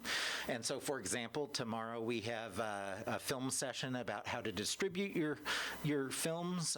We have visual arts on how to display your work virtually, I believe is tomorrow's session. And I don't remember what the music one is, but each Saturday there's basically one in each of those strands, videos that are released with, the distribution one has Emmy-winning people on it, because once again, we can get access. We're not asking somebody to come out on a specific Saturday and they can zoom in and we can record it and then share it. So it's actually allowed us to expand our reach in terms of the participants and the information being offered. So those are throughout the month of Arttober. Love it. We also have a new public art piece that's being unveiled virtually on October 15th. I know that's a little weird to see a public art piece virtually. You can go visit it at your own time physically, but we don't want a bunch of people to show up all at once. So it's just you don't want the big reveal with everybody shoulder to shoulder, So it's October 15th at 9 a.m., and it's called California Scape, and it is at Fair Oaks Park out in Canyon Country.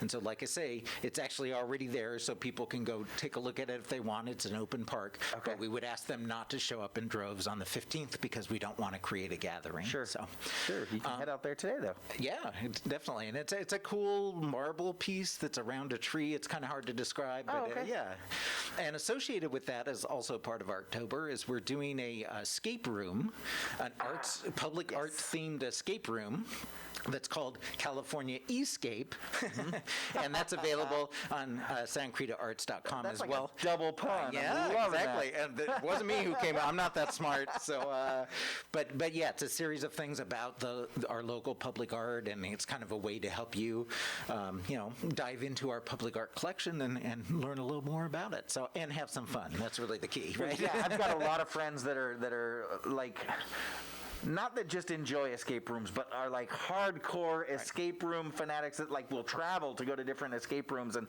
so I loved seeing you guys have got a series of different escape rooms, the Escape escape room. So that's exciting and all centered around the arts. Yeah, and the last one actually that was done last month and still available was a Wild West one. So it's kind of loosely based on our history out here. And so it has Vasquez as a character and stuff. So, and that one's going to be continued, I believe, next month. It'll have a chapter 2, if you will. So you have to get through chapter 1 to take chapter 2. So, and those are all available on SantaCritaArts.com or on the Virtual Rec Center, which is Santa-Clarita.com/virtual rec, REC center. And that has all of the department's programs, the recreation programs about fitness challenges and stuff like that, as well as a lot of the arts and events stuff. So it's really a great place to go to for a bunch of activities. And on there, you'll see some of the upcoming events things that we're doing. Like we're doing a series called Run Santa Crita. It's a virtual run series. Okay. So it's the 4th weekend of October, so it's not too late to sign up. All right. And then the 3rd weekend of November and December. And you sign up ahead of time, and you run whatever distance you signed up for and prove it by showing us your Fitbit or whatever. Okay. Yeah, no cheating. No cheating. I love it. And depending on how many you run, if you run all 3, free and register. You will get a T-shirt, a neck ruff. I forget, gaiter, I think they call them. Okay, so the little neck ruffle that pulls water up and doubles as bottle, a mask. and 3 medals that click together and make a larger medal. How cool So is of that? course you can do individuals if you don't want to do all 3, but we're really trying to encourage people to do all 3 to experience, kind of. And there's 3 distances. There's a 5K, 10K, or half marathon. As an option, so you could ramp up and do a 5K this month, a 10K next month, and a half marathon. We're not doing a marathon. It's kind of taking the place of our traditional annual the Santa marathon. Crita Marathon, but yeah. we didn't want to confuse things because this was going to be our 25th anniversary year. So we don't want, not that virtual is not a good thing to do, but we don't want our 25th to be the virtual marathon. Yeah. So we're not doing a marathon length this year. We're doing Run Santa Crita and the 3 other distances, and then a year from now we can still do the 25th. It will not be the 25th year, but the 25th running of the marathon. And that makes total sense. You don't want that crescendo to be muffled. Exactly. Right. Exactly. So, yeah, that's really important. I thought it was so cool and so innovative. I remember over the summer, I was out on my morning walk one day, and I noticed this group went jogging by me, and they were all wearing the same T-shirt, and I thought, wow, that's neat. 5, 6 people, they're all kind of on this team or whatever they're doing, and that develops camaraderie. And then I saw another group, and a couple of them were wearing the same T-shirt as well, and I thought, something's going on here. What's happening? Well, it is 4th of July today, and then I realized that's right. The city put together this virtual run, and folks were out there, and they had their T-shirts, and they were doing their 5K, their 10K. Sure enough, when I got home from my walk, all my friends had posted, hey, I'm doing the 5K, I'm doing that. So I love the innovation, and I love the pivot to make sure that our city's residents can continue moving forward with the same active and exciting lifestyle that we're used to, even though we can't pack, a couple thousand people on the streets to run our marathon. Exactly. Once again, it's going back to what can we do. So, and every event is a different answer for that. I mean, for example, the Veterans Day is coming up on November 11th. Yes. And we would so love to do it in person because it's such an important event for our community to honor those who serve. We still have World War II vets who come out every year. We do, yeah. And there's just no way to do that safely right now. So we're doing the virtual version. Basically, we're taking all the components that you would have seen in a park and putting it together and releasing it as a video. So that works for that one because it's important that it's honoring in a way that we have in the past, and there's kind of a tradition, if you will, about how it's done.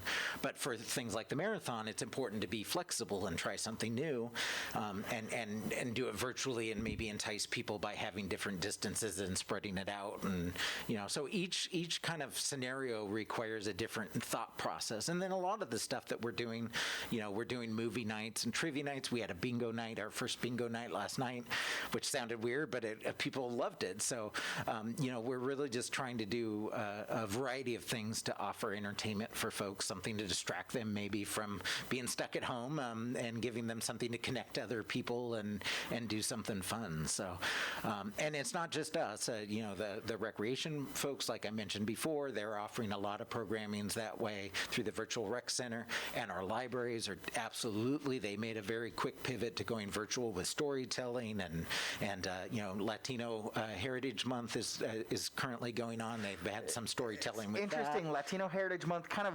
spans 2 months. It's a weird not one. 60 days, but it starts mid-September, and we've still got about a week and a half left. I think next on the 13th is their last storytelling with. And if you go to SantaCritaLibrary.com, you'll find all their programming there, and they're doing a lot of stuff, probably more stuff than they were doing in person. It's one of those cases where they've really responded well, and I'm so proud to work with folks like that are so innovative as well. Absolutely. You talk about taking lemons and making lemon meringue pie. Man, this is beautiful, and we've got a lot more to talk about. Phil, can you stick around for one more break and finish your show with us? Fantastic. We've got to take another quick commercial break, but when we come back, we're going to talk about even more events that we've still got going on here in our city. We're keeping our distance, but we are not slowing down. We're not not easing up on the amazing lifestyle that you've come to know and love here in Santa Clarita. So we will be right back. Stay tuned. You're listening to SCVI Charter Schools Eye on the Valley. I am Matt Watson with Phil Lantis on your hometown station, KHTS. You see so much when you look at your child. A creative spirit that surprises you every day. Curiosity that develops into exploring unique passions. A little leader growing every day to discover who they are, what they love, and how they can make their mark on the world. At SCVI, we see those same amazing things. Our tuition-free K-12 charter school gives your child boundless opportunities to think critically and imagine freely, with a customized learning program built around each individual student. As iLead Founding School, SCVI combines an immersive approach to traditional subject learning with extracurricular activities, including STEAM, robotics, theater, music, and sports. SCVI has the only international baccalaureate program in Santa Clarita, with a 10-year proven track record of graduates excelling at top universities. And we're in your backyard, just off the 5 freeway in West Santa Clarita Valley in Castaic. For enrollment information or to learn more about our program, including homeschool options, visit iLeadSantaClarita.org. iLead Schools, free to think, inspired to lead. Senator Scott Wilk is different. He brings people together to solve the tough problems we face. And Senator Wilk delivers. He backed bipartisan emergency funding to fight the spread of COVID-19. Scott helped bring 6,500 new jobs to the high desert and is working to safely rebuild our local economy. Senator Wilk cares. He knows people need help. That's why he is fighting to fix the state's EDD problem and clear the backlog of unemployment claims. Why he is working to prevent evictions for COVID-affected tenants during the pandemic. And make prescription drugs more affordable. So people won't have to choose between paying for life-saving medications and food. Senator Scott Wilk. Putting party politics aside. Scott Wilk. He delivers. Ad paid for by California Labor and Business Alliance, CLAB, sponsored by building trades, correctional peace officers, and apartment rental organizations, and energy providers. Committee major funding from Chevron. Not authorized by a candidate or a committee controlled by a candidate. Hello, I'm Mike Lindell, the inventor of MyPillow, and like all of you out there, I had problems sleeping. Pillows would go flat, I would flip-flop all night long, I would wake up with a sore neck, maybe a headache, or feel like I needed a nap even though I slept 8 hours. When I invented MyPillow, I wanted it to where you can move the patented fill to give you the exact support you need as an individual, regardless of sleep position. MyPillow will get you into that deep sleep faster, and you will stay there longer. It's not about how much time we spend in bed, it's about how much of that quality sleep we get. I do all of my own manufacturing right here in the United States. I have a 10-year warranty. You can wash and dry my pillow, and I give you a 60-day money-back guarantee, so you have nothing to lose. And here's my best offer ever. You can buy one of my pillows and get one absolutely free. Go to mypillow.com and use the promo code KHTS, or call 800-973-3927 and use the promo code KHTS. That's 800-973-3927 or mypillow.com and use the promo code KHTS. Your hometown station, KHTS.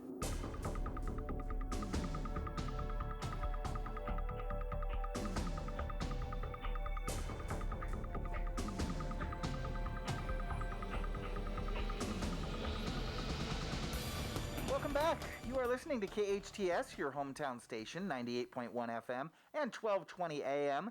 This is SCVI Charter Schools Eye on the Valley, and I am your host, Matt Watson. We are here this morning with the Arts and Events Manager for the City of Santa Clarita, Phil Lantis. And Phil, we just could not fit everything that we're doing here in our city into those first 2 breaks. And so I wanted to kind of set you up and talk about a couple of other exciting events coming up before we have to sign off.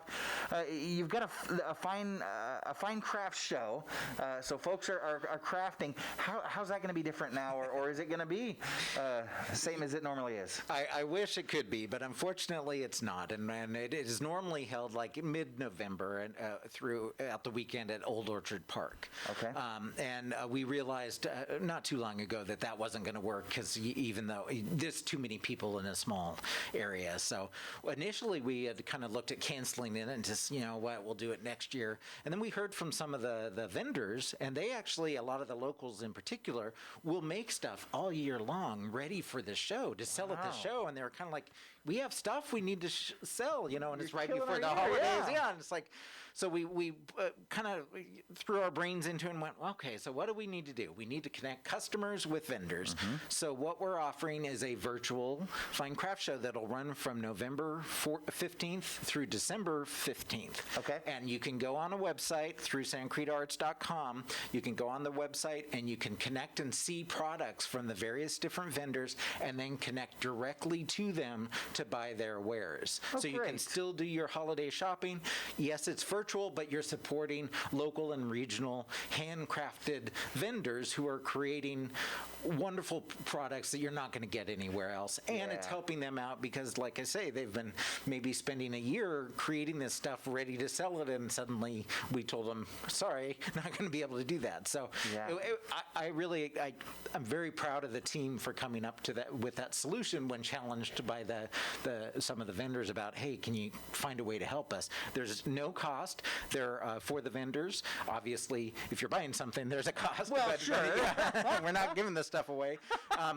Some vendors are going to be able to pay a little more to get a kind of a spotlight, but they are not required to do that to be hooked up with their customers. So I thought that was a really creative way to kind of solve a problem, and like I say, I'm proud of the team for that one. Yeah, that is terrific, and supporting them is kind of the epitome of supporting local small business, folks who really depend on this, and so and gosh, there's no entry fee or anything like that, and so again, jump on SantaClaridaArts.com for more information on that. Now, I don't know if you guys have much to do with it because this now stretches in sort of to the area of politics, but one of my favorite events is the State of the City, and I know that's coming up. Do you guys have a hand in planning that, executing that? We've helped a little bit in the past, but because it's a virtual event this year, we're pretty removed from it. That being said, though, I'm really excited that it's really open to anyone to participate. Of course, it's always that case, but there is a cost, and it came with lunch and all that. So it actually, and it was the middle of the day, so it kind of was a challenge, I think, for some people to be able to actually physically go to the event. Where this year it's virtual, and so you can take your lunch break and watch it, and it's really exciting, and it's great to see that, like I've been bragging this whole time, that the city really hasn't slowed down at all. We're still building a new Canyon Country Community Center. We're still building a sheriff's station. We're still doing a lot of the stuff. Like I say, we're taking that can-do attitude that our city manager, Ken Striplin, and the council has been kind of making sure that we're all following. So I think it's going to be a great opportunity to kind of share the stuff that's happening at the city level. So I can't remember the date. I believe it's like October 22nd, I want to say, but I will catch that quickly. But if you go to santa-clarita.com, it will be there for you to be able to check out how to sign on. And I think it's through Facebook, if I remember correctly. Yeah, and I think most of the city events, including our city council meetings, are being posted there on I think it's Santa Clarita Government is the Facebook page where all those links are available, and so again, another event that typically would cost you not a ton of money, but enough to cover costs, right? Right. And you would get lunch with that. You can now attend free of charge and participate in really what's an important event in our city every year. Now, we talked about Veterans Day, and I love that we're honoring veterans. We talked about the crafts fair and the holidays coming up, but we've got about 1 minute. What about Halloween? Is there anything going on for Halloween? So we have a great event, and I don't really want to promote it too much, because unfortunately we sold out. So it's Haunted Highway. It's up at the Santa Crita Sports Complex. It's a drive-through haunted house, which sounds like a weird thing. But honestly, we opened it up and it sold out the second day. So we actually added a second day and it sold out in 30 minutes. Wow. And sold out is the wrong phrase because it wasn't a paid-for event, but sure, the tickets were gone. Yeah. So it just shows how much the community is starving for stuff to do. What's great is it's a partnership with various parts of the city, but also the Sheriff's Department in lieu of their annual haunted jailhouse that we usually help them with. Sure. So it's a great event to bring the community together. I just don't want to rub it into people No, that they can't I participate. get it. But you can participate in the Scarecrow Alley contest, where you make a scarecrow and we'll put it out there, and it's a contest. And if you have the best looking and scariest scarecrow, you can win a prize. And information about that is at the Virtual Rec Center, which is santa-clarita.com/virtual rec center under the Arts and Events tab. You can get all the information about Scarecrow Alley. That closes on October 19th. Okay. You have to have registered by October 19th. All the rules are there. Love to see some great scarecrows out there as part of the Haunted Highway event. Great. So I'm glad to hear that Halloween is not canceled this year. Phil, you and your colleagues are doing so much to enrich the lives of those of us here in and around Santa Crita, and the pandemic is not slowing you down at all. Thank you so much for all that you and your team do. Anyways, I want to thank all of our guests, Cheryl Sena, Senior Advisor and IB Coordinator at SCVI, Phil Lantis, Arts and Events Manager from the City of Santa Clarita, and Robert Reyes from Reyes Winery. As always, thank you to Engineer Patty and Producer Luke. Great job today. We appreciate your help. And thank you for joining us. Joining us again next Friday and every Friday, 8 to 10 a.m. This is SCVI Charter School's Eye on the Valley on your hometown station, KHTS.